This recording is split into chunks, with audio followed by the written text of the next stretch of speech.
বৈষ্ণবে নমো নমঃ। তো একদিন নারদ মুনি ভগবানের কাছে প্রশ্ন করছে যে প্রভু, আপনি এই সংসার কেন সৃষ্টি করেছেন, স্বর্গই বা কেন সৃষ্টি করেছেন, বা তোমার এই চিৎ জগৎ বৈকুণ্ঠ লোক বা কেন সৃষ্টি করেছেন, এর কারণ কি? যে কোনো একটা লোক সৃষ্টি করলেই তো হতো, এত লোক কেন আপনি সৃষ্টি করেছেন? তখন ভগবান বলছে, হে নারদ, এই পৃথিবীর যখন সৃষ্টি হয়নি তখন একটা লোকই ছিল। কি লোক? ভগবত ধাম, সেই চিন্ময় বৈকুণ্ঠ ধামই ছিল। কিন্তু আমার কাছে তোমাদের মতো অসংখ্য অনন্ত জীব আমার কাছে ছিল এবং তারা আমার নিত্য সেবায় সর্বদা যুক্ত ছিল। কিন্তু সেই লোকে বা এই লোকে বা এই বৈকুণ্ঠ ধামে বা এই চিৎ জগতে শুধু একমাত্র অধীশ্বর ছিলাম আমি, আর সবাই ছিল আমার ভিত্ত। কি ছিল? ভিত্ত।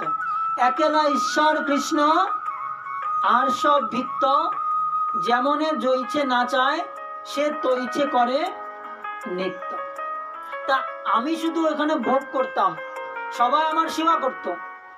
তা আমার এই সেবা সুখ দেখে তোমাদের মতো জীব তারা হিংসা পরায়ণ হয়ে উঠলো। কি হলো? হিংসা পরায়ণ হয়ে গেল যে আমরাও যদি একটু এরকম সুখ পেতাম, এরকম সেবা পেতাম, তাহলে আমাদের জীবনটা ধন্য হয়ে যেত।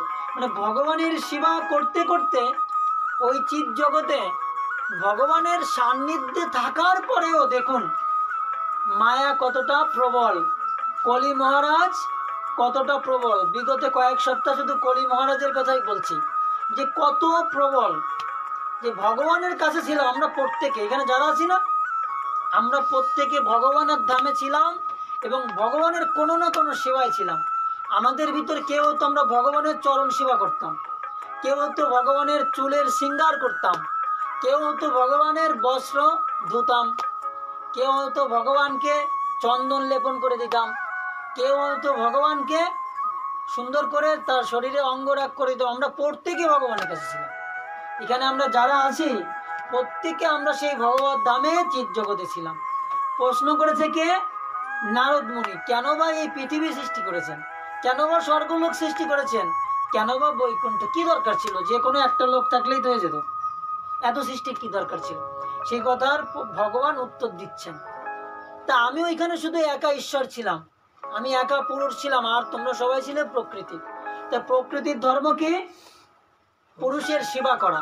তো তোমরা সবাই আমার সেবা করতে, কেউ আমার জুতোটা পরিষ্কার করতে, কেউ আমার জুতোটা এনে আমার পায়ে পরিয়ে দিতে, কেউ আমার মাথায় মৌর পুচ্ছ ধারণ করে দিতে, কেউ আমার বস্ত্র ধৌত করতে, কেউ আমার গায়ে চন্দন লেপন করতে, কেউ আমাকে ঠান্ডা জলে স্নান করাতে।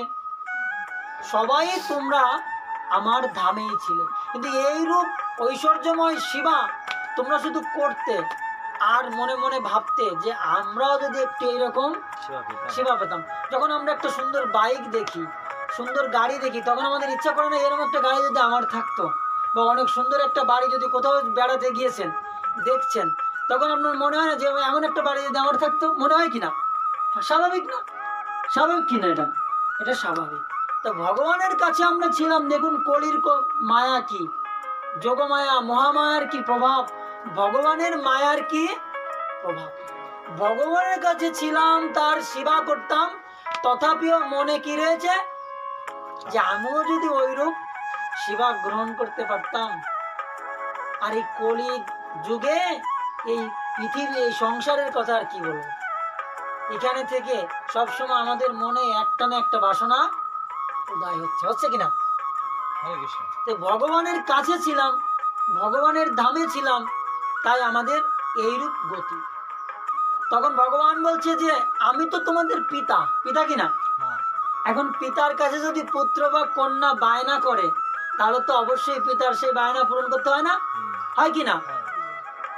কিন্তু তোমরা ওই চিৎ জগতে বায়না করেছিলে আমিও যদি এরকম একটু সেবা করতে পারতাম, তো ছোটবেলায় আমরা যখন পুতুল খেলতাম তখন মায়ের রান্না দেখে আমাদেরও রান্না করতে ইচ্ছা করতো না?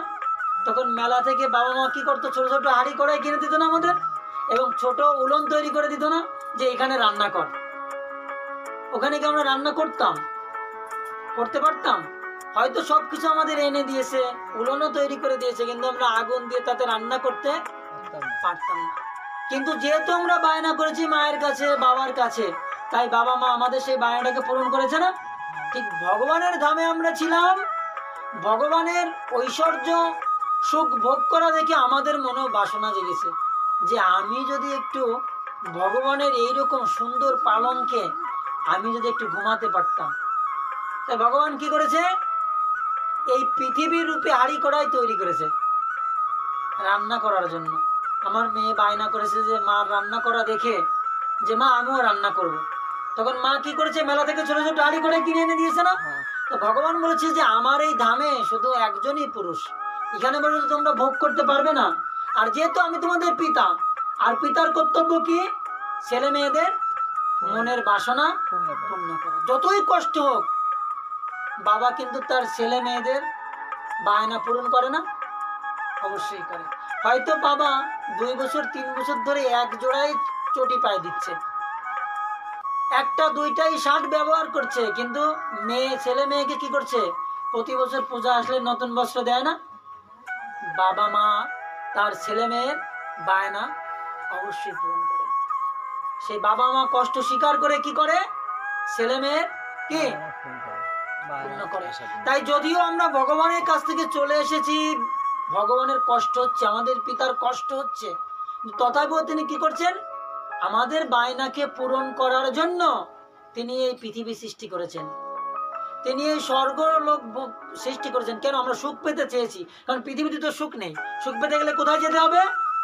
স্বর্গে যেতে হবে। তাই ভগবান স্বর্গ সৃষ্টি করেছেন। কেন? তার পুত্র কন্যার সুখ লাভের জন্য বিভিন্ন সামগ্রী তিনি তৈরি করেছেন।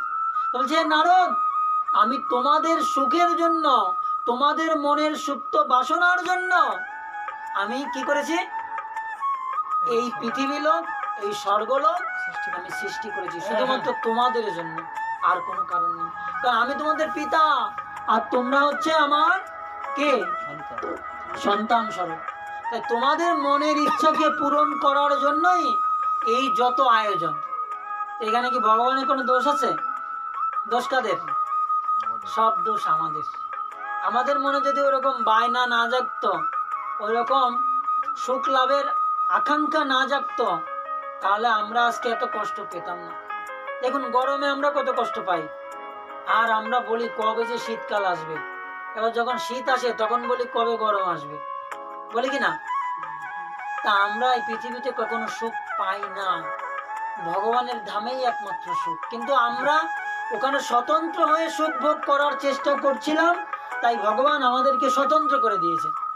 স্বতন্ত্র করে এমন জায়গায় দিয়ে দিয়েছে যে সেখানে সুখের পরে শুধু দুঃখ আসে, দুঃখের পরে সুখ আসবে। রাতের পর দিন আসে, দিনের পর কি রাত আসবে না? সবসময় কি রাত থাকবে? সবসময় কি দিন থাকবে? থাকবে না। এই জন্য আমরা যারা এখন সুখে আছি, মনে করবেন যে সামনে দুঃখ আসছে। হয়তো এই জন্মে দুঃখ না আসতে পারে, তো সামনের জন্মে আমাদের কি হবে, আমাদের দুঃখ আসবে। এই জন্য চেষ্টা করতে হবে কম সুখ ভোগ করার জন্য। যদিও আমার কাছে সুখ ভোগ করার অনেক উপকরণ আছে, অনেক জিনিস আছে ভগবান আমাকে দিয়েছে, তথাপিও কি করতে হবে, সেগুলো ভোগ করা যাবে না, কম কম ভোগ করতে হবে। তাহলে কি হবে, সামনের দুঃখ আস্তে আস্তে আসবে, কম কম আসবে। এটা হচ্ছে আমাদের বিধান। আমরা শুধু আমাদের দেহের সুখের কথা ভাবি, আজকে বৃষ্টি হচ্ছে, থাক আজকে আর যাবো না, বৃষ্টি মরে যেয়ে কি হবে, বাড়িতে থাকে, কারেন্ট আছে, সিরিয়াল টিভি দেখতে পারবো, সমস্যা নেই। আমরা সবসময় আমাদের সুখের কথা ভাবি, কখনো কিন্তু আমরা নিজেদেরকে দুঃখ দিতে চাই না। চাই একটা একাদশী থাকবো, তাও ভাবি কি খাবো কি খাবো। অন্যান্য দিন ডাল ভাত ইত্যাদি ইত্যাদি হলে হয়ে যায়, কিন্তু একাদশীর দিন সাগু ফ্রাই বা বিভিন্ন ধরনের ফল, বাদাম, এই বিভিন্ন কিছু লাগবে, অনেক চিন্তা একাদশীর দিনে। তো ওই দিন কি হরির নিকট থাকা হয় আমাদের? এই জন্য বলছি একাদশীর দিন নিরম্ব করতে হয়, নির্জলা, মানে খাওয়া দাওয়ার কোনো টেনশন নেই, সবসময় ভগবানের কাছে থাকো, বুঝতে পেরেছে? কিন্তু একাদশীর দিন আমাদের আরো বেশি টেনশন, কি খাবো কি খাবো কি খাবো। তাই বলছে নারদ, তোমাদের জন্যই এইসব আমি সৃষ্টি করেছি, আমার জন্য নয়। তা আমি চাই, তোমাদের জন্য আমি অপেক্ষা করে রয়েছি কখন তোমরা ফিরে আসবে। নারদের মতো একজন ঋষিও কিন্তু ভগবত ধামে থাকে না, দেখেছেন? থাকে? ভগবত ধামে থাকে না। নারদের মতো একজন ভগবানের শ্রেষ্ঠ ভক্ত, তিনিও ভগবানের কাছে থাকতে পারেন না। তাহলে ভগবানের নিকট যেতে হলে কতটা আমাদের পরিশ্রম করতে হবে। আজকে একজন ভক্ত বলছে, অত সোজা মালা জপ করা কি অত সোজা? তা ভগবানের কাছে যাও অত সোজা নয়, ঠিক আছে? এই জন্য আমাদের নিত্য ভগবানের কাছে প্রার্থনা করতে হবে, সাধুসঙ্গ করতে হবে। কি করতে হবে? যেন আমরা ভগবানের সেবা লাভ করতে পারি। তাই ভক্তিবিনোদ ঠাকুর কি বলেছেন? ভক্তিবিনোদ ঠাকুর বলছেন, পূর্ব ইতিহাস ভুলিনি সকল, সেবা সুখ পেয়ে মনে। আমরা পূর্বে কত পাপ করেছি না? করেছি না? পাপ পুণ্য করেছি না? বলতে সবকিছু ভুলে যাই, কোনো সমস্যা নেই। কিভাবে ভুলে যাব? সেবা সুখ পেয়ে। বলছে পূর্ব ইতিহাস ভুলিনু সকল, সেবা সুখ পেয়ে মনে। আগের যত যা কিছু আছে পাপ পুণ্য সব ভুলে যাই, ভুলে গিয়ে এখন থেকেই ভগবানের সেবা করি এবং সুখ লাভ করি। আমি তো তোমার, হে গৌরাঙ্গ, হে মাধব, হে গোবিন্দ, আমি তো তোমার, আর তুমি কার? তুমি আমার। যদি আমরা এরকম ভাবতে পারি যে গোবিন্দ গৌরাঙ্গ আমি তোমার, আর তুমি কার? তুমি আমার। তা তুমি যদি আমার হও আর আমি যদি তোমার হই, তাহলে অন্যের ধনে আমার কি লাভ? অন্যের ধনে আমার কিছু আসা যায়? কোনো কাজ আছে? তুমি যদি আমার হও, গৌরাঙ্গ গোবিন্দ যদি কারো হয়ে যায়, তার আর অন্য ধন সম্পত্তি মান যশের কোনো দরকার আছে? লাভ আছে? সে ওইদিকে তাকাবে আর তাকাবে আর। তাই এই জন্য ভক্তিবিনোদ ঠাকুর বলছেন যে আত্মনিবেদন তুয়া পদে করু, হইনু পরম সুখী, দুঃখ দূরে গেলা, চিন্তা না রহিলা, চৌদিকে আনন্দ দেখি। যখন আপনি আত্মনিবেদন করে দেবেন, যখন আপনি ভগবানের হয়ে যাবেন, যেদিকে তাকাবেন আনন্দ, কোনো দুঃখ নেই। যেদিকে তাকাবেন আনন্দ। সাধুরা খাওয়ার সময় আনন্দ পায়, কেন? ভগবানের প্রসাদ খাচ্ছে, খুব আনন্দ। ভগবানের নাম করার সময় আনন্দ। স্নানটা করে সাধুরা, তখনও তারা আনন্দ, কেন? ব্যস্ত স্নান করতে হবে, কারণ কি? মঙ্গল আরতি করতে হবে। আমরা যখন ঘুম থেকে উঠি, হয়তো আমাদের দেরি হয়ে যাচ্ছে বা দেরি হয়ে যায়, তখন আমরা কি করি? ব্যস্ত বসে স্নান করি না? স্নান করাটাও আনন্দ, কেন? একটু করে আমরা ভগবানের আরতি করব, মঙ্গল আরতি, ঠিক আছে? এবার বিকাল বেলা বা রাত্রে বেলা ভগবানের জন্য একটা আইটেম তৈরি করলাম, কি? নাড়ু, সন্দেশ, ছানা, যা কিছু তৈরি করে রেখে দিলাম ফ্রিজে, কেন? মঙ্গল আরতিতে ভোগে দেব। কি একটা আনন্দের বিষয়। তাই বলছি কি, দুঃখ দূরে গেলা, চিন্তা না রহিলা, চৌদিকে আনন্দ দেখি। যখন দুঃখ থাকবে না, কোনো চিন্তা থাকবে না, তখন সব জায়গায় আনন্দ না? কে আনন্দ কিনা? সব জায়গায় আনন্দ। এই জন্য আমাদের ভগবানের চরণে আত্মনিবেদন করতে হবে। যদি আমরা আত্মনিবেদন করতে পারি, নিবেদনটা হচ্ছে কি? আত্মনিবেদনটা হচ্ছে কি? আমি তো তোমার, তুমি তো আমার। এটা হচ্ছে আত্মনিবেদন, আর কিছু না। যদি আপনি মনে করেন যে আপনি হচ্ছে গৌরাঙ্গের, আপনি হচ্ছে গোবিন্দের, আর গোবিন্দ হচ্ছে আপনার, এটা হচ্ছে আত্মনিবেদন, আর কিছু না। বুঝতে পেরেছেন? আমরা বলি এটা আমার মেয়ে, আমার ছেলে, কিন্তু আমরা কখনো বলি না যে এই যে হচ্ছে আমার গৌরাঙ্গ, এই যে হচ্ছে আমার গোপাল, এই যে হচ্ছে আমার গোবিন্দ। বলি এরকম? বলি না। বলি এটা আমার বাড়ি, এটা আমার ঘর, এটা আমার গাড়ি, এরকম বলি। কিন্তু ভগবানকে আমরা করতে পারি না। এটা হচ্ছে আত্মনিবেদনের ঘাটতি।